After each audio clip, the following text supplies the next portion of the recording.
I see it. Okay, there you go. I'm going to bring you on camera. Hope your camera ready. Let's bring you on camera. I'm inviting you. Does anybody know how many people you can add at the same time? Not sure. It says inviting. We're going to be in Genesis 1 right now. No, we're not taking no brother spaces. There goes Sister Mayanah. We got you. We got the updo going on. Hi, I see it now. All right. All right. All right. So we didn't make it on YouTube, y'all, but we made it here on the book. So that's just going to have to do for now till we work out the kinks. We're talking about Genesis 1, good old-fashioned Tuesday night Bible study. You know, when's the last time y'all been to Bible study? Tell the truth. And this is a space where you can ask questions, and we're going to look at one of the very first things that kind of pops up and kind of interrogate it, investigate it, see what's going on with it. So, Sister Mayanah, say welcome to the people. Shalom, everybody. Can you hear me? Is the mic good? Yep. Like loud and clear. That's what's up. Loud and clear. All right. So, everybody, if you don't have your text out already, please pull it out. Again, we don't usually come in this particular capacity. We're usually reactive, talking about a lot of things that are already going on in the community. For those who don't know, I'm Emunah Y'srael, you know, a lot of things, books, working on the Yummy Cottage, things of this nature. But this is my community service arm, as usual. And Sister Mayanah, introduce yourself. This is Mayanah Johnson. I'm always with Emunah somewhere, going over these things. We have several projects in the works, together and separately, and we'll update you on those as time goes on. But as she said, as Emunah said, we're going to go over Bereshit, the first chapter, and give you some goodies. All right, so we're going to particularly take a look at how many people in the audience have looked at recently, because sometimes there's some things in the text we'd be like, man, I haven't seen that in a long time. Anthony Bay, welcome to the conversation. But today we're going to talk about, should we tell them yet, or should we just ask some questions? How about this? Let's start with the questions. Let's start with the questions, okay? What does it mean to rule? For those who are out there, the first question on the table is, what is ruling? And the part B is, what does it mean to rule? So if you would like to type in the chat room right now, you know, I think ruling is, go ahead and pound on them keys and let us know what does it mean to rule in your estimation, and what is ruling. The second question is, why do things rule? And again, please, this is interactive. When something rules or someone rules, or can something rule? Oftentimes when we think of ruling, we think of someone ruling. But can something rule? And shout out to Sister LaDonna who's in the house. How's the baby, sis? So Sister Mayanah, when you think of ruling, do you think of who is ruling or what's ruling? Or both? I think of, well, I like to think of how things are ruling. So we have who, what, when, where, how. All of these questions oftentimes have to be answered in order for us to kind of get an understanding of what rule. Because someone may rule in their jurisdiction, but may not rule in another city. You see, you may have, like here, you may have police ruling in delegation and management, says Sister Aisha. Welcome to my cousin Erwin to the conversation. What's going on? And so we understand these things in physical spaces, but do we understand these things in spiritual spaces? So we're going to go into that today. Sister Mayanah, help us out. What is rule in Hebrew? Well, it really depends on the context, but the first time we see rule in Bereshit, the first chapter, we see the word Memshalah. Memshalah. And what chapter, what verse is that again for those who may be following along? We're in Genesis, the first chapter, verse 16. Verse 16. Bereshit 1:16, Genesis 1:16. Shalom, shalom, Emunah Y'srael. Welcome to the conversation. And Mashal, welcome to the conversation. So I had all of these things up for you guys, and then my computer acted crazy. So let me go ahead and pull it up again. Do you have it open, sis? Would you like to read it now? And for the brothers out there, I'll say this again: we're not jumping in your chair. We're not trying to kick you out. We're just having a conversation, gleaning, gleaning from the Gleaning. text. Gleaning. That's We're right. gleaning, y'all. All right, sis, do you have it up? You can go ahead and read that. I have it. I'll just read it directly from the text, or not. Okay. And Elohim made two great lights, the greater light to rule the day, and the lesser light to rule the night. He made stars also. Okay. So that's the first appearance of the word, the first mention of the word rule. And that's kind of what we're going to interrogate. There's no flashing lights. There's no pyro, technic type of stuff going on. That's what it is. That's where we're going to be at. Happy Torah Tuesdays. Mashal says, welcome to my mother who just joined the conversation. We're doing a little old-fashioned Bible study. I don't have no pianos over here, but I might bust out into song. So y'all know, y'all just go ahead and relax. I know y'all like, yeah. I might just do that every now and then. But anyway, Sister Mayanah, so that's the first mention of rule. And as you said, the base of it is Mashal. And so if you have your Hebrew handy dandy out, hold on. H4910. That's for those who may be looking at the Strong's Concordance. It's H4910, and the word is Mashal. So we're going to go into that a little bit. Okay, what would you like to share on that, Sister Mayanah? Well, the first time we're looking at it, the Memshalah that we said, as you said, the verb of that is Mashal. The Memshalah is the noun. And so, I mean, maybe as we continue to discuss what these two words are, and we start talking about when we see them, how we see them, what their function is, and and basically how it's appointed. Like the Most High is having a conversation here, so we're going to go into those things. So my contribution to where we are right now is that Memshalah, that first mention, it's mentioned in its noun form, and then later we see it as Mashal, which is its verb form. And I think that's an important thing to kind of note down, for those of you who are taking notes. Right. So hopefully when you do read your text, because we had a show yesterday with like, now you're awakened, you're Hebrew, now what, right? And so sometimes people have to see in working, for those who may not know, how you go about interrogating what it is that you're seeing or investigating what it is that you're seeing.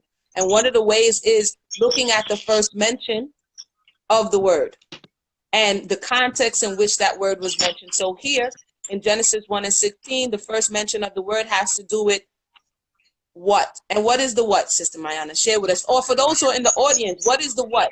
What is, because sometimes they say line upon line, here little, there little, and we start doing a whole lot of madness, putting stuff together that don't look nothing like what it's supposed to look like, right? And this is how we end up with plenty of doctrines that take people off track. So shalom, shalom, sis, what's going on? So the what in this situation is the great light. The great light, right. So that would be what? The sun and the moon? Yes. It'll tell us how many people agree that? Come again? Yes, because we have one that rules the day and one that rules the night. So I like to get. No, go ahead. No, I'm listening. I was saying that the greater light is ruling the day. So for the most part, we typically assign that to the sun. That assignment we typically associate with the sun. Okay, so how many people agree? Let us know by one or two, or because sometimes we need to get what we agree with off the board. You know what I'm saying? So we could get, so that's not an argument that the greater light is the sun and the lesser light is the moon. Welcome Gail to the conversation, as well as Ronnie to the conversation. It says, and the Most High made two great lights, the greater light to rule the day and the lesser light to rule the night. Are there two rules here? Or is there one rule? Yes. There are two separate rules. And I think that it's important for everyone to note that when we read the verse, it starts off with both lights are great. And it's not that, so the fact that the first light's both the one that rules the day and the one that rules the night. They're both great lights. And then they just have separate rules, and one is greater and one is lesser, but they're both considered great lights. Okay, in all, and I agree, everybody's saying they agree. In 1 and 16, is it giving us clearly, Obadiah, welcome to the conversation, is it giving us clearly the function of these lights? Like what they were supposed to do? Yeah? So the Most High is not just be like, oh yeah, let it rule. Are you able to hear us? Or somebody put a 2 up, let us know if you can hear it. He's giving us purpose, function, and principle in this ruling, in his creation. Welcome Emunah Y'srael to the conversation. Would you like me to read too, Sister Mayanah? Absolutely. Okay, and the Most High set them in the firmament of the heaven to give light upon the earth. There goes the function. Pretty clear. What are they supposed to do? Give light in their proper spaces. The sun gives light in the day, the moon gives light in the night, and the Torah calls it ruling, right? And to rule over the day and over the night, and to divide the light from the darkness. And the Most High saw that it was good. It's pretty straightforward.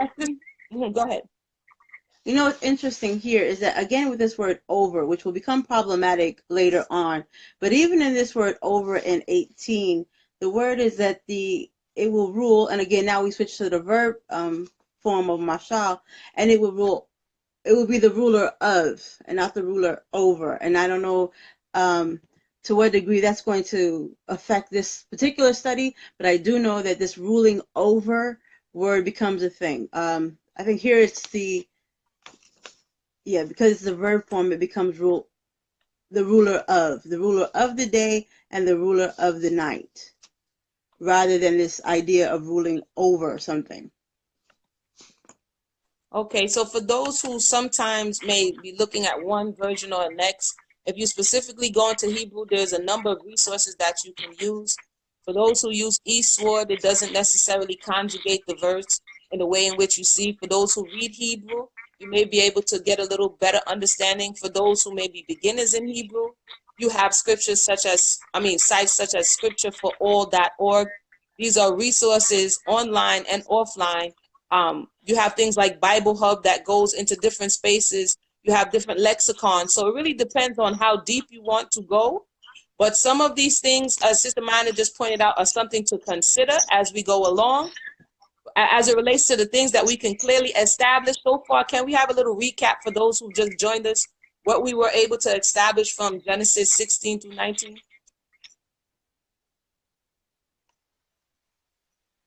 Each has a clear function. Each has a job. This is what was said by Sister Mashal. Good job. Shalom, Ima. I didn't get a chance to greet Emunah Y'srael. Shalom, greetings, Emunah Y'srael. Shalom, Emunah Y'srael. So each has a clear function. Each has a clear job. Each has a clear purpose. And both of them have the purpose of giving, yes, scriptureforall.org, Sister Angela. Thank you for that. Thank you for that. Both have a function of giving light. It's 4, scripture, yes, it's the number 4. Right, the number 4. Scripture, the number 4 all. Were you able to pick up, Sister Mayanah, that both have the function of giving light in their own capacity? Yes, in their own capacity, in their own space, and in their own time. They're not competing with one another. They're not trying to be in each other's spaces. It says very clearly, this one rules the day, this one rules the night, and there's no discussion about who's ruling when, or whether or not that's contestable. The one that rules the day, and the one that rules the night isn't trying to rule the day. It's ruling the night and that's it. And then we must say that in certain spaces, like recently we've seen eclipses and things of that nature, you may have a crossing of paths of these heavenly luminaries. You may have these spaces where one does overpower the other for a moment in time, and it goes right back to, thank you, Prince. Prince says, I'm proud of you, sisters. And then goes right back. We trying to glean, Brother Prince. We trying to glean. And then it goes right back to the Lila Tov. It goes right back to its function. Why are we stressing this? We know it seems elementary. It seems pedestrian, right? Like, why are they in Genesis 1? I need the deep knowledge. Because we're looking at how the Most High set the foundation of the earth. Humanity doesn't come until later in the story. And so if this is what we're hearing in Genesis 1, thank you. We're all well, thank you, Ima. If we're hearing this in Genesis 1, this is what's setting the tone for the narrative going forward. Would you agree? For those who are listening, let us know you agree, disagree. Does Genesis 1 set the tone for the narrative going forward?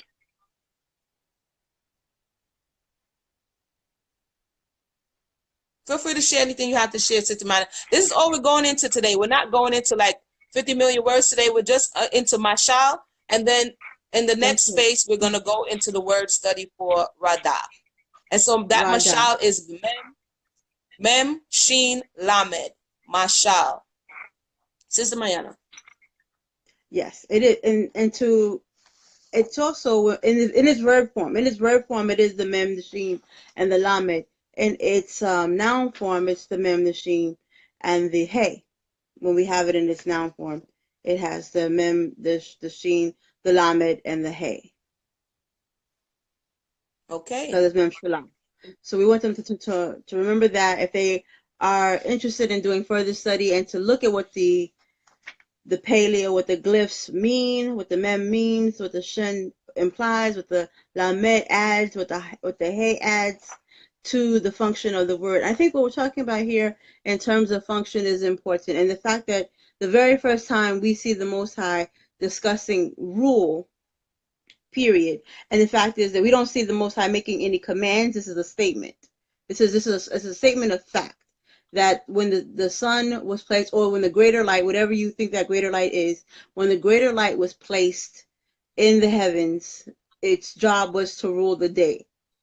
And it's just there as that's what it does. The lesser light, or depending upon the way you want to look at this word, katan meaning lesser, it could mean younger, it could mean smaller. In some places it means lesser, depending upon how we want to look at it. This word katan, the lesser light, is to Memshalah, the night. And so again, as Emunah has stated, that this is the function, and there's a time, and there's a place, and there is a period of overlapping. But even in that period of overlapping, there isn't any chaos, right? It happens as it passes. They're not fighting. They're not competing. The sun isn't eclipsing the moon because it's in contestation with it. It's passing by. There's a passing by. There's an overlap that is happening. It's not because they're fighting. They're not at war. They're not raging against one another to occupy each other's space. There's just a period in time where they overlap. And agreed. And so, yeah, that's kind of what we wanted to just highlight. You know, sometimes you got to take your highlighter and go over what you've read before. We're going to highlight it because as we continue to have these conversations, we're going to look into other spaces where this what seems so simple now becomes complex. And so just, if you can, just store in your mind and your thoughts the word Mashal. Look at where it appears in other spaces, but look at where it appeared originally in its purest form, if I could say that. Right. You know, as Sister Mayanah just said, when there is no problems, there's no beef, there's nothing going on but the Most High setting creation in order. Right. So, and, you know, I don't know. Go ahead.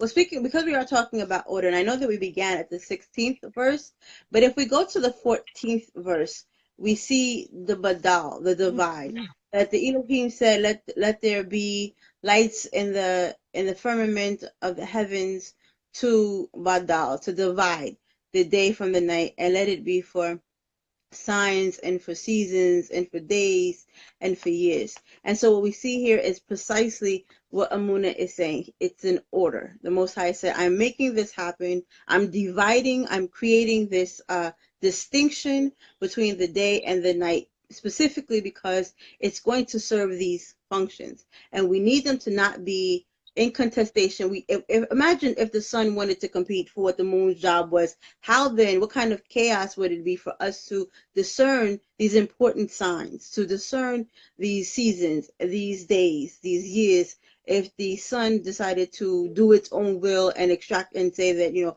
I don't like the amount of time, 12 hours is not enough, I need 20 of the 24 hours. You're rocking out too much.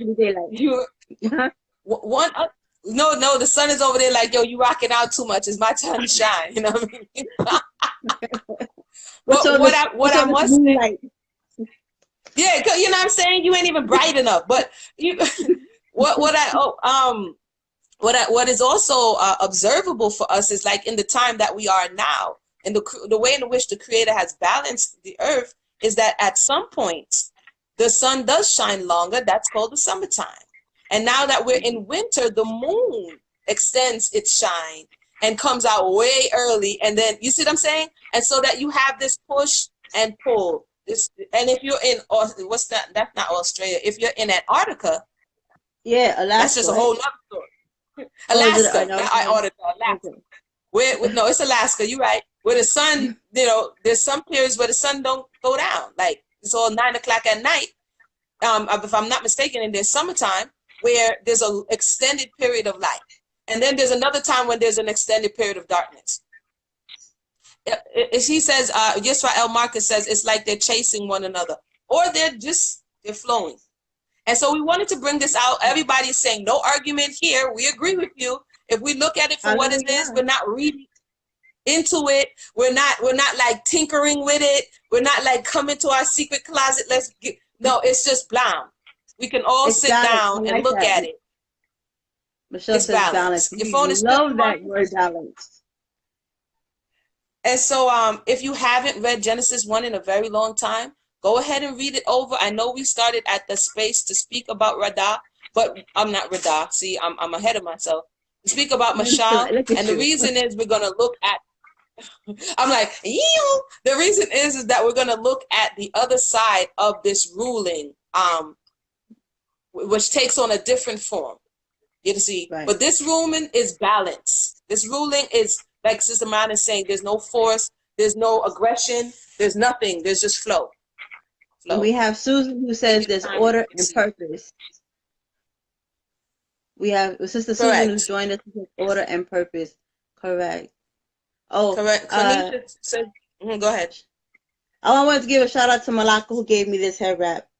Torah, sis. Shout out to Malaka. Shout out to Sister Malaka. I don't know how many people we can bring on the conversation. Next time we'll check and see if we can bring in more people. I'm new to this whole picture on Facebook. But this is what we're going to try to go over. What seems obvious, but like I said, along the line, it gets convoluted. And so that I feel good. I feel like we could end on this note, Sister Mayanah. Wait. We have to see if they have any. If you get, don't let us go. If you have questions, ask us now. While you got it. I'm like, ooh, we finished. Welcome Ariel to the conversation. They're gonna be upset next week, so ask now. If you have any questions about Memshalah or or Mashal, ask us now. No questions. And again, I mean, it was pretty straightforward. Genesis, sometimes, people, I thought it was pretty straightforward. Again, whatever resources you're looking for, try to have more than one resource to take a look at the Hebrew, take a look at the text, take a look at it in context, and just, for a minute, step away from doctrine. Step away from, and just read it for what it is saying to you, and just ask the right questions. Who, what, when, where, why, and how. And I said this last night, and I'll say it again. It's okay not to know. We don't know everything. Even in our conversations, we don't know everything. Sometimes it's just a question, and the person will look at you like, oh, what are you saying that for? You be like, I don't know. I'm just asking. Do you know? You know what I mean? So, shalom. Everyone. We'll leave you with this purpose, function, principle. Sister Shanti, would you like to say anything? Let us know if you would like to add anything to that conversation. We were talking about lesser light, greater light, lesser light, their function, their purpose, and the way in which they ruled in the same space, but at different times, which is the heavens. They both ruled in the heavens. Cohen Pincus, welcome to the conversation. We're gleaning here. Oh, I have a question. And this will be our... Do you think that this is a passive or active rule? Okay, there's a question from Sister Mayanah for the people. Sister Kokavia, what's going on, Sister Kokavia, in the house? Sister Kokavia. That's the prayer line. That's the first lady of the prayer line right there. Sister Kokavia, good to see you. We have a sister. All right, I know. Amana. Go ahead. Amana had a question. She wants to know, could you recommend some resources to use to go much deeper? You gotta love Israel. I would say that at this point, I'm not sure where you are in your studies, but sometimes simple truths are beneficial to the building process, if you could understand what I'm saying. And so I would ask, in what way would you want to go deeper on this particular topic matter? Because this is something, not saying you particularly, but that's something that often trips our people up.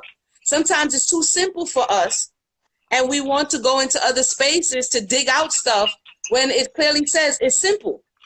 And then when we make it, confused, and we put all of these things on it, now it becomes too much. So I'm not saying particularly, I just think that's an interesting question, because sometimes the simplicity of it make us think that, man, this is baby stuff, when in reality, if we hold these principles going forward, then it will be uneasy to peel away the layers of falsehood.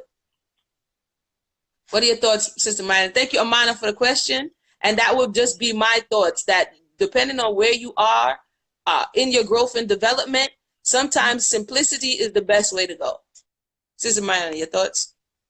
No, I would agree. Again, depending upon where you are, you don't want to try to consume too much, because it can be, well, what does Shlomo tell you? Too much honey will make you vomit. So even though this is sweet to the taste and it's all that good stuff, trying to go too deep too fast could indeed give you ingestion. But the things that we're talking about right now, as Emunah said, we're being pretty straightforward with it. If, for example, you're looking to see something like go into use an interlinear Bible so that you can see what it looks like in the Hebrew, what it sounds like in the Hebrew, and then see it against the English. And that way you can see some of the things that we're saying with, like, for example, that Mashal is to rule, to the ruler of instead of to rule over. Those kinds of nuances are sometimes helpful for understanding. And again, you can get that kind of thing from scripture, the number 4, all.org. You can get that, right? And you go into a concordance. Concordances are great.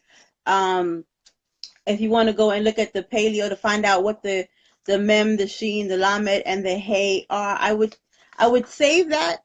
Depending upon where you are, because sometimes people will get excited about decoding things. We all come from that generation where the little Cracker Jack box had the decoder ring, and we wanted to go around decoding everything, and then we just made a mess of things. So we don't really want to do that with the Hebrew, and I sometimes that we can get too excited.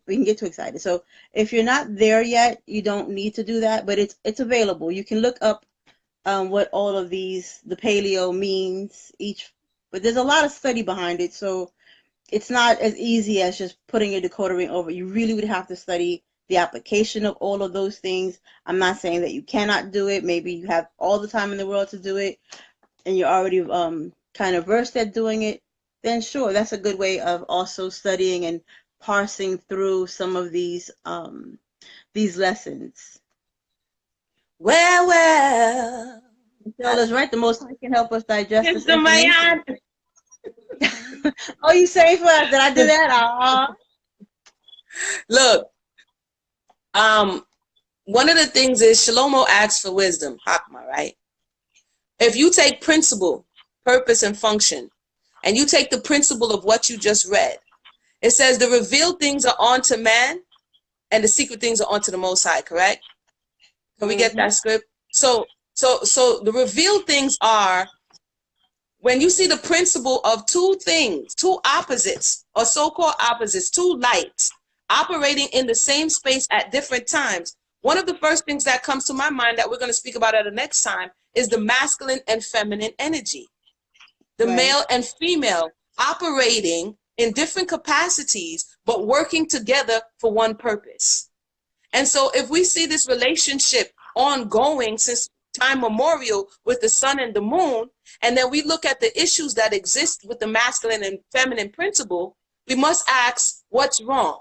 What's going on here? This is what we're alluding to, not necessarily running over there as yet, but I would say take the principle and look in creation, the revealed things, and then see if you're seeing issues and problems, then you can begin to diagnose around you, because this is what Torah is for. It's for you to do and benefit from. So if you can't look around you and better your environment from the knowledge that you've learned, then that's not wisdom. That's not Chachma. And then from there, we don't have understanding. And so that's hopefully what we're trying to bring, that these simple things can be just become observant and look into spaces, again, we speak about often on the relationship challenge. We look into spaces that are not working, and we begin to see, okay, why are they not working? Someone says, Angela says, I think when we go ahead. No, let you read from Angela. I'll speak after.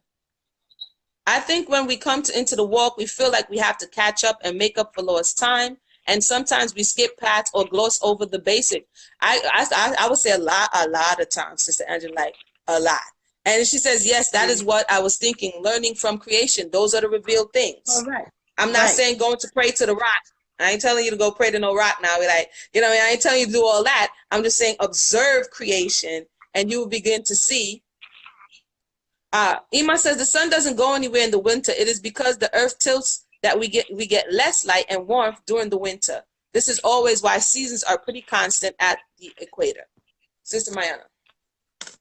The scripture we were looking for is in Devarim, or Deuteronomy 29:29. The full verse reads in the KJV, the secret things belong unto the Elohim Hashem Eloheinu, but those things which are revealed belong to us and to our children forever, that we may do all the words of this law. And I think that, we some of us know this verse, but I don't know if we really pay attention to why. I think this is one of the things we were going over last night, why we do the learning. We do the learning to do the doing. And it says here that we have these secret things that have been revealed unto us, the parts that belong to us that have been revealed unto us. The purpose is that we may do all the words of this law. Not that we can go and, take on the titles of Moreh and Elder and Rabbi and what have you, but so that we can do the law. Because the beginning of wisdom is fear, and the fear of the Most High is, and the whole duty of man is to fear him and to keep his commandments. Let's get that verse again. What's the verse? Deuteronomy 29:29. The secret things belong unto the Elohim, our power, but those things that are revealed belong unto us and to our children forever, that we may do all the words of the law. Thank you so much for that. Thank you so much. And so that's kind of what we were getting at as it relates to the real things. That we struggle with the simple things. The truth is we're struggling. We argue, we debate, we fight over all of this high fruit. And it's very simple things we struggle over. Cohen Pinkas says, get the Hebrew from those of us who are Hebrew scholars. I'm just saying things that are way beyond our understanding and comprehension. This is why the Most High says, do the law. Do the law. Correct. Do the law. So that the conversation here is about sometimes the very simple things. Thank you for that, Cohen Pinkas. The simple things that we are missing.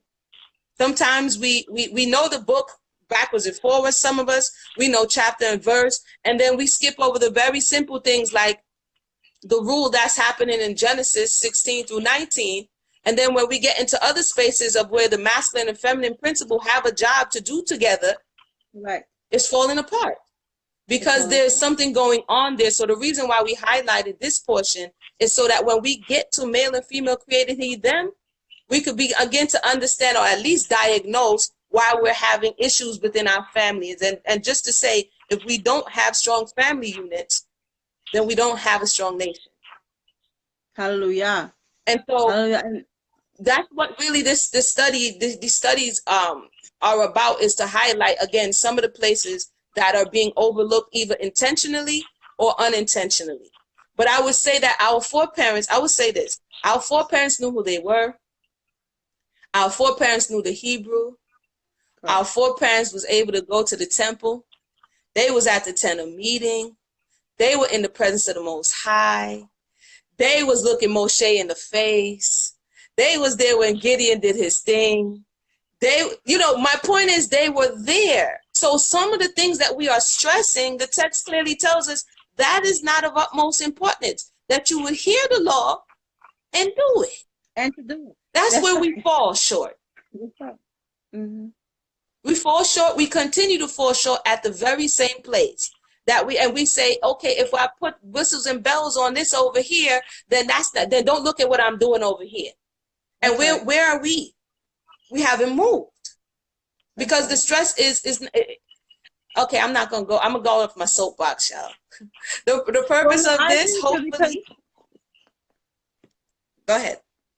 No, I agree with you because some of this we're acting as if it's not nigh unto us, and we're making it up, or we feel like we need to make it up. We feel like we have to embellish. We feel like we have to do things on the fly. And part of the reason that we're having this lesson is to show you that from the beginning we've already been given examples. Even before the Most High decided to create the Adam, the mortal, the masculine and the feminine principle, he already had things in place. He begins by showing us what rule looks like, and the fact that there can be two great lights that rule in the heavens in their appointed time for their appointed function, without there being an issue.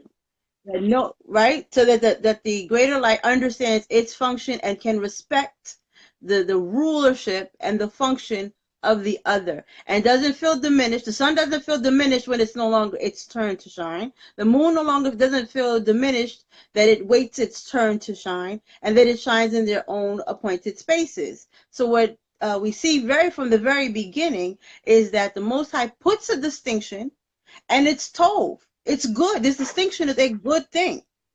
The separation of rulership also tov. This is a good thing. There's nothing that says this is a bad thing or it's a punishment of any sort, and there is nothing about two things can't rule at the same time in their appropriate spaces for their appropriate functions. And I think that's one of the things that is causing the issues between the masculine and the feminine principle. It's not that there cannot be a rule between the two, is that the rule, they don't respect each other's rule, and there's a competition, and it's like, if you rule, then that means I can't rule in my space, or we want to rule in each other's spaces, or we want to tell, it would be like the sun trying to tell the moon how to do the moon's job, and the moon trying to tell the sun how to do its job. That's what's out of order, not the fact that the sun rules or the moon rules, but when they try to tell each other how to do their job. And you don't see any of that happening, and the Most High doesn't talk about any of that. The sun does its job, the moon does its job, and it is what? It's tov. And I like the fact that you brought up boundaries. But the things that are good, the Most High has established boundaries. Like the sea has the boundary, the sun has the boundary, the moon has the boundary in your space, in your time, to keep order. And just for instance, even in society, there was a switch, and we're going to go here for a little bit, and then we're going to wind up. There was a switch from midwives bringing in children to the masculine energy of the man bringing in the children. Right? Now, the doctor is more, what's the word I'm looking for? Qualified to tell a woman about her body and how to bring forth children of a function that he never has brought forth. And this switch, when you look at the history, especially in America, there was at one point it was all midwives, and then it came along, and I'm gonna come to read sister, brother Cohen, to see what you just said. And then there was a point that came along that said, hey, you know what? They're dirty, they're nasty, they're this, they're that. Don't have your children at home, have your children in the hospitals. And so this is what we're talking about. This is a clear historical event where the male energy made their way into feminine spaces and tried to rule. And what did we have? We have an alarming rate of today, C-sections, complications, unnecessary surgeries, unnecessary, because why? The person who was able to say, I know about childbirth, We saw it in Egypt. Who was there? They knew enough to say, hey, let the midwives do their job. Right. But today we live in a society that says, I'm going to come into your feminine space in childbearing and tell you how to do it better than instinctively that you could do it. When you tell a woman who's pushing to deliver a child that she should work against gravity and lay on her back to bring forth seed, that had to have been a man's idea. Like, whose idea was that? Yeah, I'm saying that to say, go ahead. Because for the masculine principle, he wants to look up there and see what's going on, and and put his hands up in there instead of her using gravity to push the baby out without you having to see what's going on. The man likes to reveal that which is concealed, and this is the thing that the woman is supposed to do. There's a book that I believe is called Midwives, Witches, and Nurses. And what it talks about is the fact that in order for the masculine principle to take over this feminine, this historically and traditionally feminine space, they had to vilify the midwife and turn her into a witch. Because we talked about before the fact that in order to be a midwife, you would have to be highly in tuned with the womb and with the woman, and to know what she was going through. So if you're having this symptom, you need this herb. If you're going through this pain, and you have this, and to monitor her diet, to check for her symptoms, you would have to have intimate knowledge of the female body and that woman. That is something your midwife would do. Rebecca had a nurse, right? She had a nurse with her that was with her. Deborah, right? All the way until her name was Deborah. It was Rebecca's nurse, right? Was there all the way until she started giving her own children, right? And I believe Rachel had a nurse also, right? Raquel had a nurse also. I believe that. I mean, if you count Zillah and Bilhah, that's the handmaidens.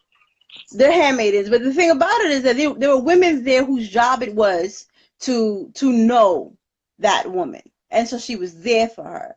And the doctors don't have that kind of male doctors don't have that kind of patience. They're very medical, they're very clinical, they're very methodical, and like Emunah said, it's easier for them to just cut. They don't need to get to know anything. They're not checking for anything. If their machine can't predict it, then it's not necessary to know. And that is this kind of clinical distance that is beneficial for the man, that the feminine principle didn't do, that the midwives didn't do. The midwives now don't do. And correct. The midwife, and I shared this the other day, that if it wasn't for a midwife who was in tune and in that space to understand, only the Most High knows. So talking from, I've had midwives. I've always had that thought early on that, listen, I need to get into a space and get in tune with people who know. And so we say this to say what happens. This is a real life illustration. You want to go deeper, so we look around to see what is around us, and then we examine this thought. When you take something out of its principle, out of its purpose, and you put it in another space, what does it create? Does it create balance, or does it create chaos? And so we look at this very real symptom. Israel is like nation building, have a lot of children. Well, this is a space that affects us. It always has, and it will continue. So we must be knowledgeable about this space. But Cohen Pincott says the most dresses that we wear, fringes on the four corners about garments, the law stresses that we learn to respect women, that we treat our women with the utmost respect. The Proverbs stress us morality of having them. It doesn't talk about trying to figure out what is way beyond the stars. We have to deal with the simple things, I agree, that are within our reach, that we can do every single day of our lives. Hallelujah. Yeah. Simple things. The Lord stresses we learn to treat each other with respect, love, and honor. And everyone is agreeing, Cohen Pincott. I'm glad to see sisters and mothers discussing femininity. So, no problem. Sometimes the keyboard just be misspelling words, so it's okay. Truer words have never been spoken. My midwives became my friends. They got to know me well as they assisted in my hallelujah. 5 verbs from Mashal. Hallelujah. Absolutely. And I've used midwives for all of my births. Although sometimes you may need an emergency setting, but having birth is not an emergency. It's a natural. Oh, Ezra's in the house. What's going on, Ezra? Having birth is not an emergency. Having birth is a natural process. The emergency comes when the natural process is disrupted. But in the masculine space, having birth is an emergency, so you have to rush to the hospital and do all of these things that throws you off balance and make you become stressed. And so we say, again, as we looked in Genesis, when the sun is ruling in a sphere and the moon is ruling in a sphere, the respect and that order is what keeps balance. And as Sister Mayanah says, when you don't respect, when the masculine does not respect the feminine, that this is her space and I'm going to let her rock out in her space. Another space that has been infiltrated and exploited is this. And I did a video about it the other day. So if you haven't seen the video, check it out. The space of nourishing the family. The man is the provider and protector. And I know it's going to be like, oh, y'all are so... Let's check it out. We want to look at principle, right? If the man protects and provides, then the woman takes and she nourishes. She expands that which has been provided, right? How do we know? We want to look deeper. We look into creation. The seed could be masculine. When you put it into the feminine principle of the earth, it begins to expand, it grows, and it exponentially increases, right? So with that said, whatever you give the woman, she's going to, if you give her stress, she's going to give you back stress times 20. You see? That's right. If you give whatever, right? Whatever you give her, she's going to give. You already know. If you give her love, hopefully, and her mind is clear, and her heart is pure, she's going to give you back love. They say if you give her a house, she's going to make it into a home. I never really thought about male obstetrician until now. I had a male doctor who was very insensitive when I was with child. Correct, Sister Aisha? Yeah, pretty much. So I say that to say in the space of food production, when food production moved from, and why are we talking about food in Genesis, but bear with me. We're talking about principle, purpose, and function, right? When food production moved from the hand of the mother or the feminine principle in the home, right, whose objective is to nourish and keep healthy her offspring and by extension her family, when that moved into the space of money, how much I can get for less, how much money I can make, what happens was it moved into a male-dominated energy. When you go into the supermarkets, it's no longer a feminine, nourishing vibe that's behind these foods. What's behind these foods are mega corporations with a masculine spirit. You see? And so the masculine energy went into feminine spaces, and now we have the after effects or the consequences, which are our health. Because mommy's going to say that eat your vegetables, hopefully. You know what I'm saying? Mommy's going to say, do these things so that you can balance yourself.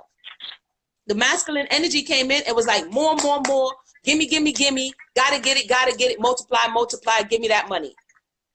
If you don't believe me, check out the video I just did called More, a documentary mashup, and then come back and you can have the conversation. I'm going to give it over to Sister Mayanah, then we're going to wind down. And the male doctors discourage female nurses from being friendly and nurturing, which is their job. Right. The doula comes and rubs your back. The doula pushes your pressure points to release the stress. She brings you a cup of chamomile tea, or brings you a cup of raspberry leaf tea, or brings you some nettle leaf tea, or because she's in tune with you. Right. You see, the male doctor, they say, do you want this Pitocin? You know what I'm saying? You want me to shoot you with something? Think about needles. Sorry, Sister Mayanah. Think about needles. Are needles masculine or feminine? Masculine. Needles are masculine. Are they not? Symbols being pressed. And needles inject you. I'm saying you want deeper. The revealed things are onto man, and the concealed things are onto the Creator. So if you want deeper, you begin to look in your environment and see where things are off. There's many studies. You can go to CDC, you can go to World Health Organization, you can go to all of these places to see the fallout, the consequences of our behavior. And then you sit back and you begin to say, is that a masculine energy or a feminine energy? Is the masculine and feminine energy in this space balance? And so when you talk about modern day medicine, and when the solution is, I'm going to juke you with something, sounds masculine to me. This is not demonizing. This is meaning that we're getting too much of one thing and not enough of the other. Sister Mayanah. I was just going to read the comments. We have Angela who agreed that the woman will multiply if she's given something. And Michelle originally said, my midwives nurtured my family while they cared for me. And we have Oh yeah. Sister Aisha, who's now saying that the female doctor who was with me during my labor and delivery took better care of me and understood my body. So we're hearing basically that it is still the case that among the feminine principle, when they're in a space where they have to take care of a mothering, a mother, that she still taps into that spiritual thing. And we hear, like even what you're saying now, this movement away from a dependency on chemicals and the like. Instead, the doula or the midwife would offer some types of teas or massaging or oils or whatever to relieve the cracking around, in the breast area, or to, like you said, they would suggest have your husband rub your back or your shoulders to relieve tension, and not give you medication, and not give you the phallic little needle to penetrate your skin. These are phallic instruments. I didn't make that up. But we're saying that the feminine principle understood this space. It was her space. And when we have the masculine energy or the male principle trying to operate in this space, he can only do it from his perspective and from his point of view. Right. He's limited in that way. That's not his space to rule. It's not for him to do. It's not that he's a bad person or that he's inept at anything. It just means that this is not his lane. It's not for him. Correct. It is for her. And the same thing happens when we try to go into these masculine spaces. It's not our lane. Right. We don't belong there. And so, and the man knows when we're trying to go into his space, and he gets very defensive about it and correctly checks us on it. You don't belong there. So when he's upset about it, it's because we have violated. Like we talked about before, the Most High said, I'm going to put this badal here. I'm going to put a division here. I'm making a distinction here. The Most High is about order. The Most High is about distinction. And he's saying it's okay to be great in your space. See, we brought it back to the beginning. I thought we went way off base with juki needles and masculine and feminine energy. And what is being said is that it's okay to be great in your space. Work together so that it will be told or good. Cohen Pincott says, it makes absolutely no sense to be with someone that you don't plan on treating right. It's totally counterproductive and unrighteous. Hallelujah. Delbert Franklin says there are a lot of women behind this too, and they're going along with this. Delbert, that could be like a whole nother conversation that we might have to, tie some Torah principles up in there. So I ain't even going to bite. I'm not going to bite. But thank you for sharing. It says it was also the masculine energy that introduced and enforced vaccinations. That's Mashal. Women think about food and herbs as medicine instead of vaccine. Aisha said needles being masculine. This is what, people are looking for deep. And the point is, it's in front of us if we understand what these things are. A masculine energy or function is a giver. The male has the giving, what's the word I'm looking for? A tool, okay? And so when you look at a gun, that's a masculine energy because it's shooting something, you see? The same way a needle is shooting something, a rocket is shooting something. You know what I'm saying? So when we think about those things, a passive energy is feminine. It's receiving something. And then it gives you back from what it has received. So that's why the Adamah, we're going to talk about it another time, is feminine, the earth, because the earth first receives and then gives. What does it receive? Seed. But at this point, it's receiving whatever we're putting there, like garbage and litter and all manner of madness. And so what is it giving you back? Disease and ailments, you see. And so when we begin to understand the principles that are around us, we can navigate our way better and can see when things are off balance. This is what a lot of non-traditional medicines like Chinese medicine and Indian, they take a more passive approach to healing. And they look at, okay, if you have too much fire in your system, if you have too much water in your system, fire is masculine, water is feminine. I lost y'all? Hopefully not. Women are agreeing where they find truth. So far, truth have prevailed. That's Ima. I guess a needle is sticking you. Yes, a needle is sticking you.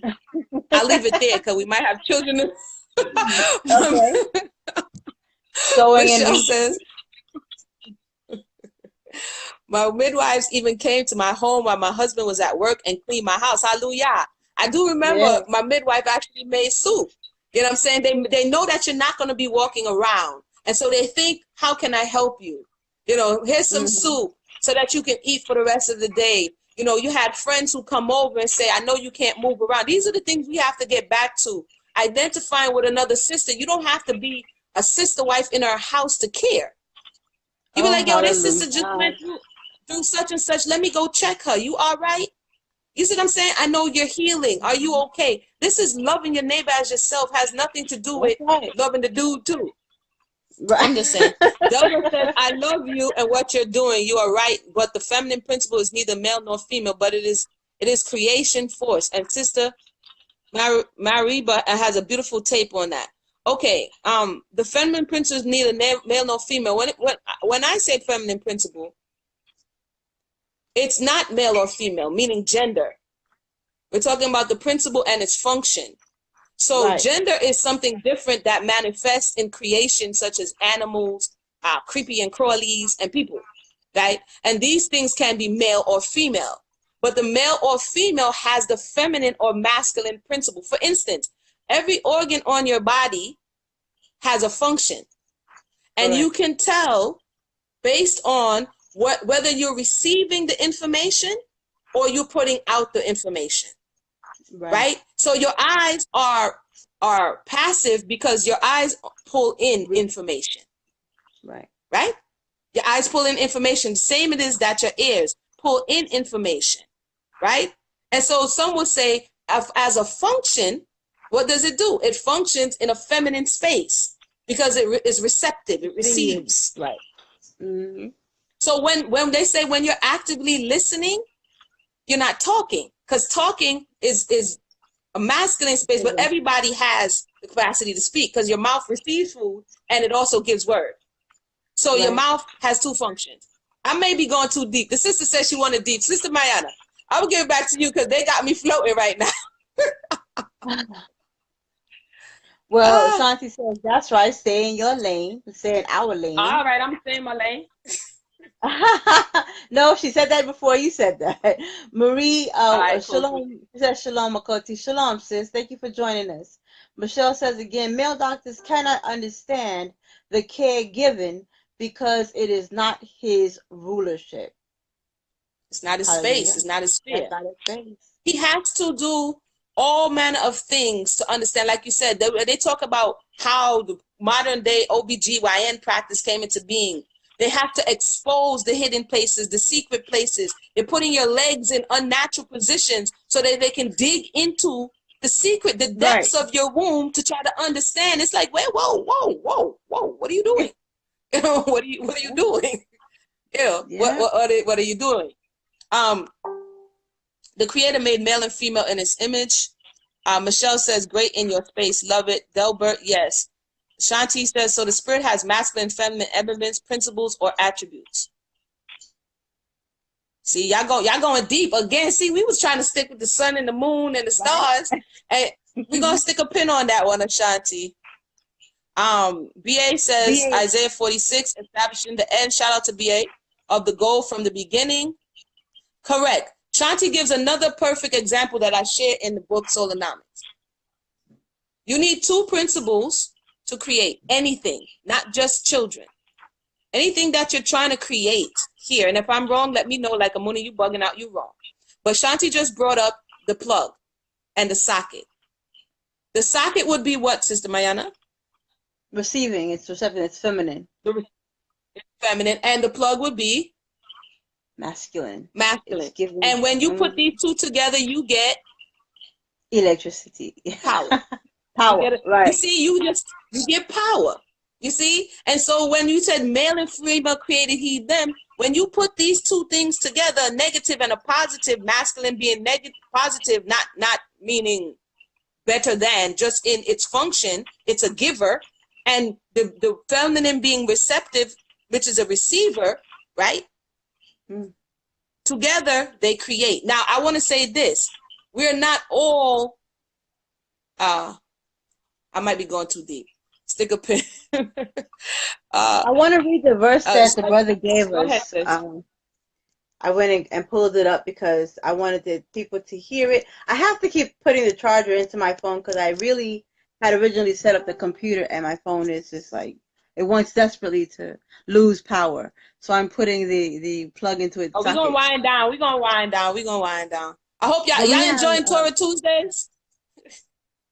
Have a blessed night. Hey, let me give the verse. Let me give the verse that BA shared with us. This is coming from Isaiah 49. Isaiah 46, was it? 46 verses 9 and 10. It's beautiful.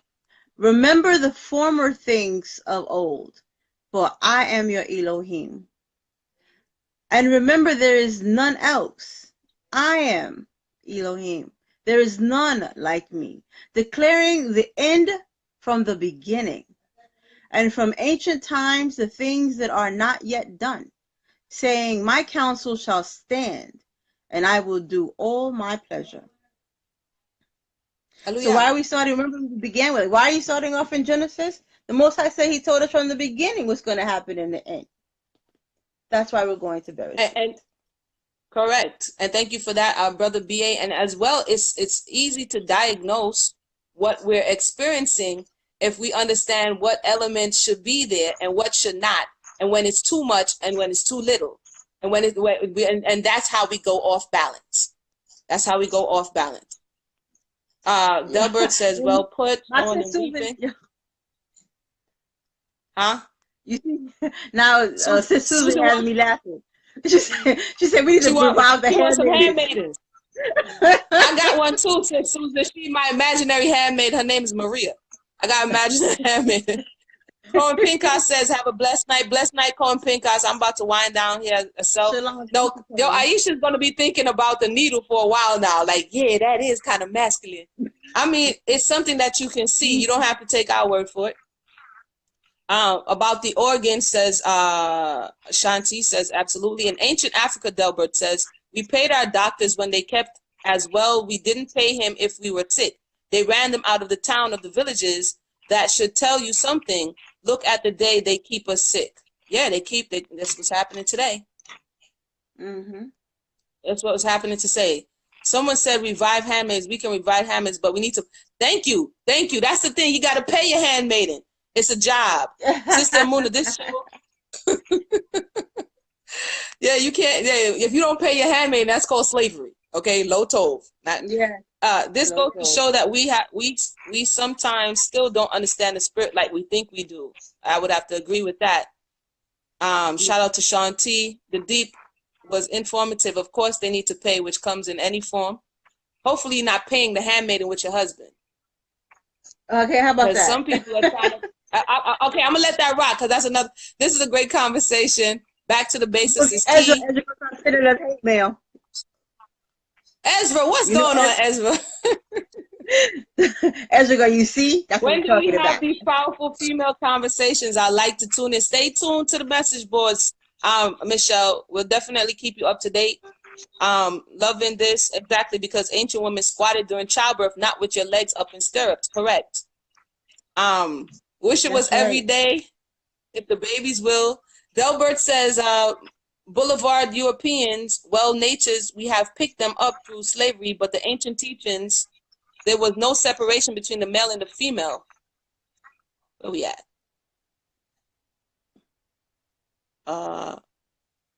Did I miss him? The problem, we are white men and black skin in the disrespect is everywhere towards the female principle, the queen, but I truly major, it's not that of the European. This is a behavior, natural behavior towards the feminine principle, not the black man. That's another topic, brother. Thank you for sharing. That's Namala says, if a man is the giver, he must be in tune with the woman. So he gives her food fitting to be received. So shouldn't the man be knowledgeable of her space? He should be knowledgeable, he should be knowledgeable, but because they interface at a certain time, you still see the moon in the sky when the sun is shining. That's right. It's faint, but you can still see the moon. So they're knowledgeable, but they're not competing in these spaces. All right. You see what I'm saying? They're not competing to, it's like, for instance, he gives her the money, but he doesn't want to give her the money to go grocery shopping. He wants to shop. You know, he wants to now come into the space and declare this is, and not that we're not going to go that she's making all kind of unclean food. She wants to have the freedom and liberty to rule in her space. You say if she's in the kitchen, she's nurturing the children. So now he's like, I'm going to tell you what to buy, when to buy it, and how to buy it. So now she's restricted. In spaces in which she can express herself, she can't. Why? Because he is not only just provided, now he's dictating how that provision. So that's kind of akin to him in her belly. He gave the seed, and he's at her belly like, yeah, little child in the seed, in the womb. You know what I'm saying? And you're trying to dictate to the womb what the child is going to look like. Once you put the seed there, it's all on her. The body begins to knit and make and form and fashion. And we see that to most, it would seem uneven. Wouldn't you think, Sister Mayanah? He just puts a seed there and everything else is on her. What do you think about that? Absolutely. I think that I want to address what Nigel is saying, but I'm going to answer your question. There is just what we're trying to impress upon those that are listening is that everybody's role is important. And we're not saying that the masculine role isn't important. We're saying that the feminine role is important too. Perhaps Nigel, I want to read to you Nigel's concern. He's saying, I am trying to comprehend. Is masculine energy inherently bad in midwifery / medicine? I understand that both polarities have shadow and light side. I don't hear you mentioning the light side of masculinity that revolutionized medicine. For example, immunizations and the saving of prematurely born babies, heart transplants, etc. Are you saying it's not their space? No, you say it is not their space. So what's the masculine space in medicine? Okay, I will begin by addressing, we're not saying that there is no room for men in medicine. We're talking very specifically about the doula's job. That was the doula's job. This is the midwife. We're not talking about other parts of medicine, and neither at any point did we diminish any contributions they may have made to medicine. It should be stated here that men have not uniquely or singularly contributed to medicine in other spaces, but that we're going to put a tack there. But I just wanted to put that footnote there because you seem to be creating an unnatural divide. Perhaps you have joined us late, but what we said from the beginning is that the sun has its space and its right to rule in its space and in its time and in its function. That the moon has its right to rule in its space, in its time, and in its function. In Genesis or Bereshit 1:14, we show that the Elohim said that he was creating a distinction. This divide and distinction is coming from the Creator. And he is saying that okay, I'll read it to you. I don't want to misquote. And the Elohim said there be light in the heavens, in the firmament of the heavens, to divide the day from the night, and let them be for signs, and let them be for seasons, and let them be for days. That is the job of these great lights. Both of them are great lights, but they have to be great in their time and in their space to do this function of giving light and giving us these types of directions. If the moon wants to do the sun's job and the sun wants to do the moon's job, then we now have disorder and we have chaos. Because you can come put that there. Just don't come in the. So that is what we're discussing. We're not saying that the masculine is evil or bad. We're saying that this is not their space. This particular.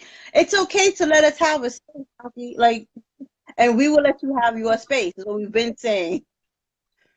And in addition, I think I started off by giving an example of observing history.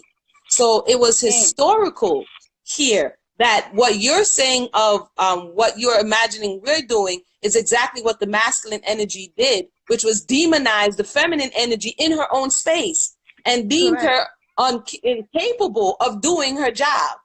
I would also say this as someone, and I've said it before for whoever this may be for, That I'm speaking of someone who has gone through loss and miscarriage and stillborn. One thing that I realized that modern medicine has done to a certain degree, their boundaries. And oftentimes people who are in higher up spaces of medicine, doctors, they begin to have a God complex, okay, in which they become, in their minds, the creator for you. There are things that they're trying to avert, which makes it imbalanced and uneven, and we're going to wind down in a bit. And so when you look at creation, when you look at the animal kingdom, casting the fruit or miscarriages happen amongst the animal kingdom. Now, I know as humans, we're like, oh my goodness, this is so terrible and bad and it's never supposed to happen. But that's not how creation works. Do you understand what I'm saying? And so sometimes we intervene in processes. So I'm not saying that if you can save a life that you won't save it, but sometimes we intervene in processes that nature has designed to bring back balance and order. For some, that may be like, wow, sis, what did you just say? That sounds wow. But I'm talking about if we're going to totally get in a space where we allow this balance that the Creator has stored in the beginning for it to be told, we have to understand that certain things that we are doing as people in medicine and other places, the truth is some of these things ought not to be done. So yes, there has been a lot of advancement in modern medicine, but at the same time, there has been there's the underside, there's the underbelly of it that oftentimes we're not talking about. But thank you for sharing, Brother Nigel. Alicia, welcome to the conversation. Susan, go ahead. I want to give the title of the book. We talked about before, like you said, that in order to extract the woman from her space, the midwife out of her space, and to make it, to manufacture, to fabricate this masculine replacement, they had to first vilify what the doula was doing, what the midwife is doing. The fact that she would prescribe herbs meant that she was a witch. They had and remember, we have a period of time where to be a witch meant you were to be burned by, fire. We still want to burn everybody by hellfire. And so the midwife became this enemy. And that meant not only were they attacking her medical ability, they were attacking her morality, her proximity to the Creator, by saying that because she understood nature, because she understood the woman, that she was denied all of these other things, to the extent of even her morality, that they had to go that far in order to say you are no longer qualified to do what you have been doing forever. And the name of this book is Witches, Midwives, and Nurses, and it's by a woman named Barbara Enright. I don't know. I'm not even going to try to say this lady's name, but the title is Witches, Midwives, and Nurses, and apparently it's now available in PDF, so you'll be able to find it. It's a history of women healers. You can find it on Amazon, but apparently there's a PDF form of it, so you can get it for free. But we're not making this up. This is something that the women were doing, and that it was changed through these very nefarious means. And I would say that as we wind down, Nigel, welcome to the conversation. Feel free to come back to more conversations. If you missed the beginning, it's just talking about form, function, and principle. These things that we're talking about now were examples of when we are looking. What I like to do is work backwards. That means you're seeing the issue, you're seeing the problem, and you're identifying what do we have an overage of, an excess of, and what do we have a lack of. And then we say, okay, something's out of balance. Anytime something is low, over, not good, it's simple. It's out of balance. It's not in its form, function, and principle. So if we learn these things, form, function, and principle, we will be able to diagnose our reality. And if you say, okay, I'm doing too much of this, or I'm doing too little of that, they say if you it's simple. They say your health, if you're eating too much of this and not moving enough of that, then you're going to have this. If then that plus this plus that equals this. You see what I'm saying? It's an equation. And that's all we're doing, is giving examples of when this equation went to the other side. It's not to say that masculine energy does not have a space, but the question is the masculine energy giving Pitocin instead of telling the individual to walk, whose idea was that? Instead of saying to the individual, here, you can have this so you can dilate, did we know that stress causes the cervix to tighten? So if she's stressed, right, because you have her laid out on her back, strapped to a machine, and with boom, boom, boom, what do you think is going to happen? She's not going to dilate. She doesn't dilate. The baby goes into duress. She goes into duress. All of a sudden now, you want to get your juki knife to cut her. All of these things is an effect that we say we're doing medicine, where a lot of these things can be averted if we just got back in balance. An emergency is different from a natural occurrence. Birth is natural.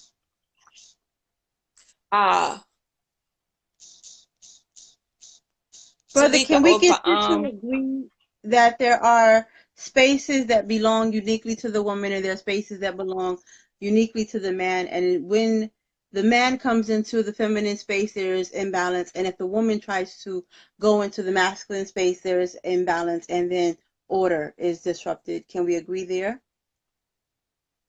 Shalom. We love you too, Aki. Somebody, okay. We'll hear from him. Love you both as well.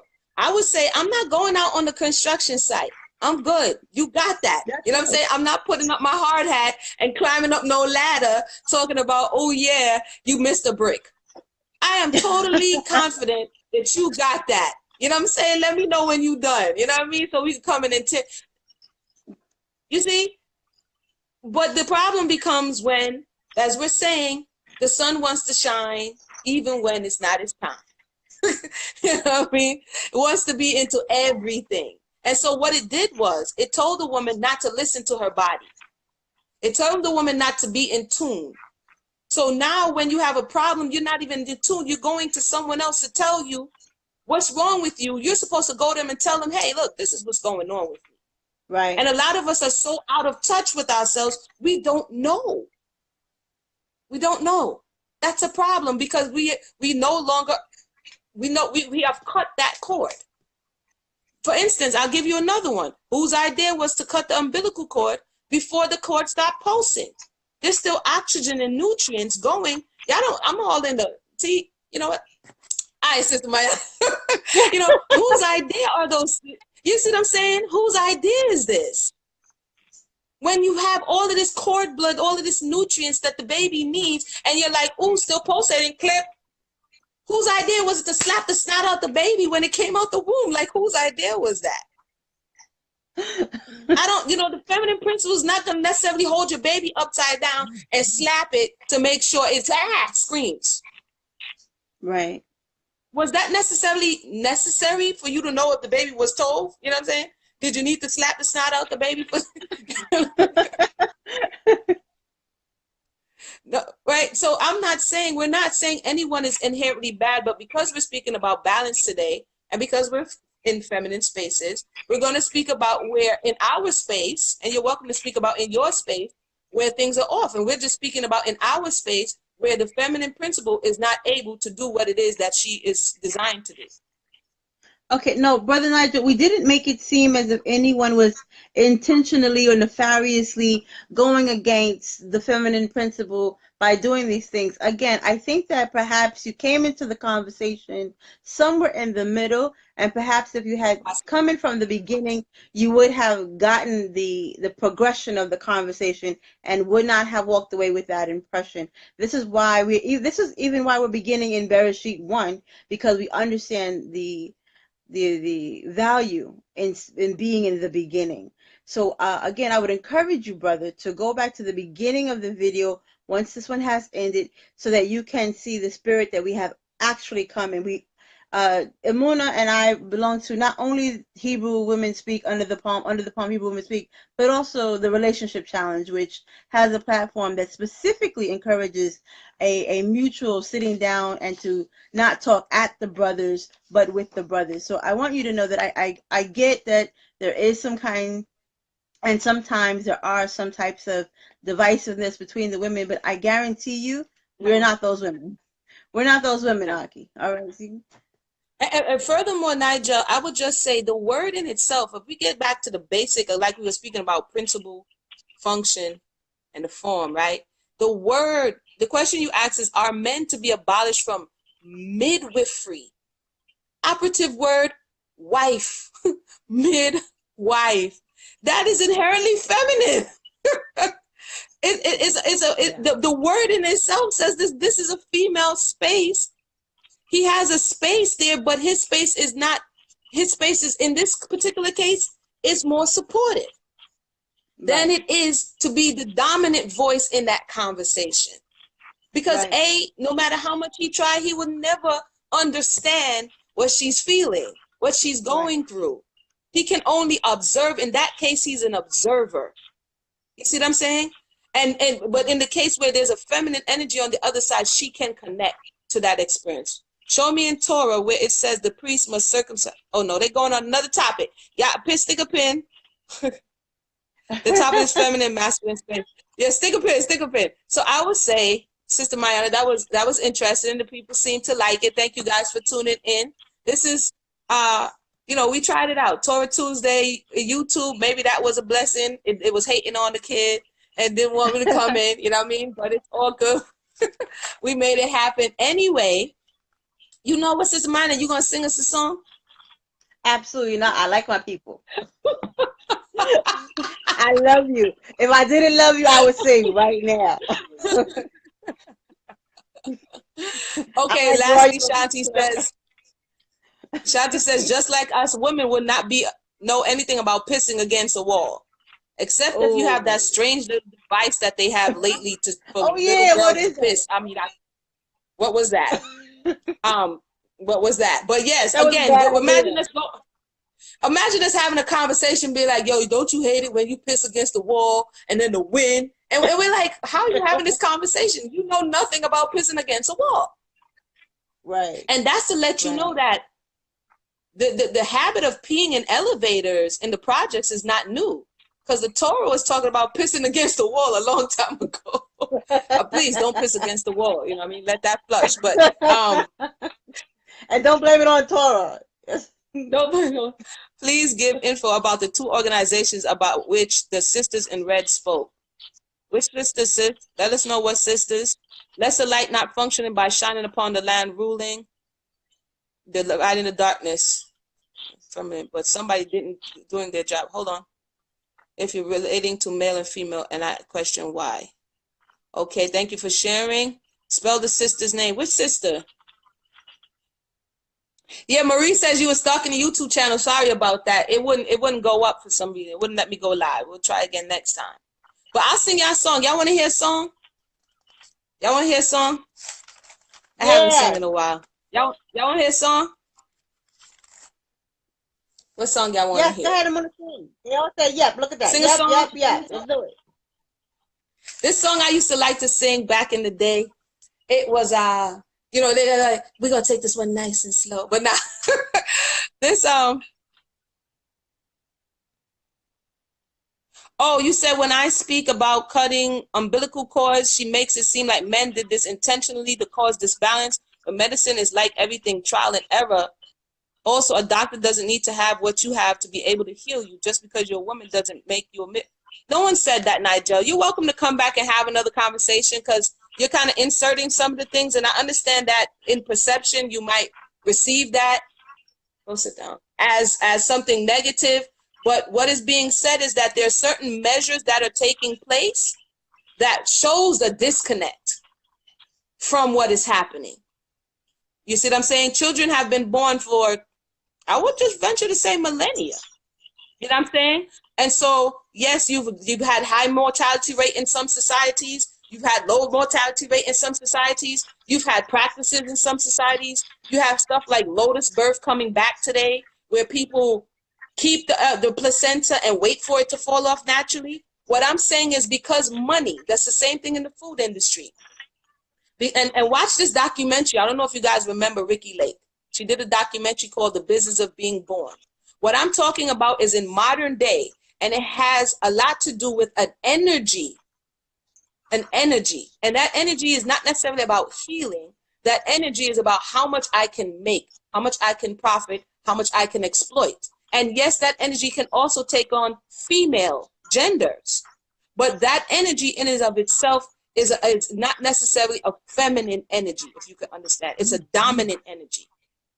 So if you misunderstood what was being said, no one is, again, as Sister Mayanah said, no one is jumping on, trying to belittle. It's just factual.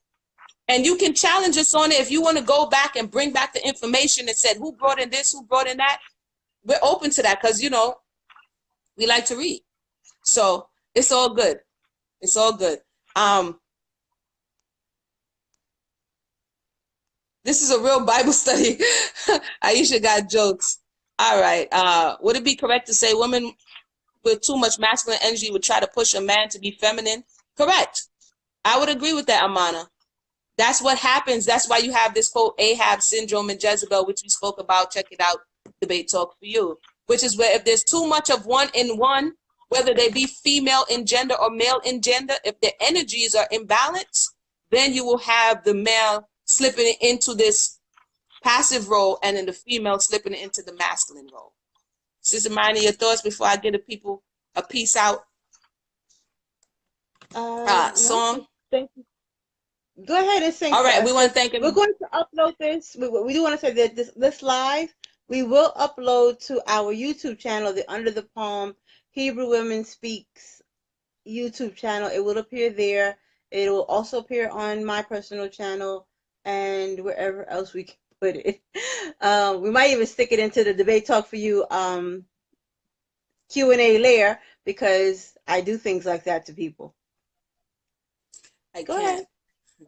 All right, who wants to hear By the Rivers of Babylon? That one is kind of sad, though. Come on, take us off on a good note. Okay, there's a song. What Psalms is this? It's behold how good and pleasant it is for brethren to dwell together in unity. I like that thing. And it's in Hebrew. So you're welcome to sing along. The words are Hine Matov, Wama Naim, Shabet Akim Gamekad. And it goes like, yeah, I'm not going to be able to sing along. Hine Matov, Wama Naim, Shabet Akim Gamekad. Hine Matov, Wama Naim, Shabet Akim Gamekad. I know y'all singing where y'all at, right? They go, why did you stop? I'm recording. Listen, I want you to sing for at least 30 seconds without stopping so I can put it at the beginning of our shows. Go ahead. I'm listening. All right. Hine matov manai Shabet Akim Gamekad. Hine matov manai Shabet Akim Gamekad. Hine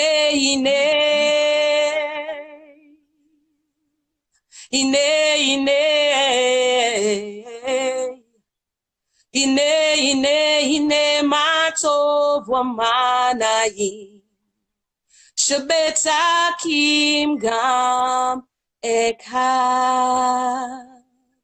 Behold how good and how pleasant it is for brethren to dwell together in unity.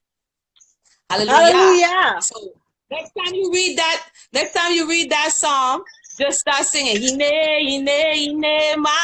It's a chant, right? And just tell them, Emunah gave y'all to that. I haven't sung that in a while, but thank everybody for tuning in. And you'll be hearing that every Monday on Debate Talk for You. You'll be hearing it every Monday before the TR. Well, I'm giving it to Sam. Record it. As soon as No, I can record a clean version so that y'all could get that. But hallelujah, it's past my bedtime. Hallelujah. Everybody have a blessed night. Oh yeah, check out Litbalm, LITBALM.com. On there we have information. If you are a writer and you have researched extensively a topic that you will want to submit for us to take a look at, let us know. You see what I'm saying? Because Litbalm is like lit or literature bomb. So it's healing literature on topics that we may have struggled with as a community, as a people in general, and we were looking for answers. So what you will find there is less opinion and more sources. Correct. Thanks for tuning in. Sister Mayanah. Shalom. Shalom.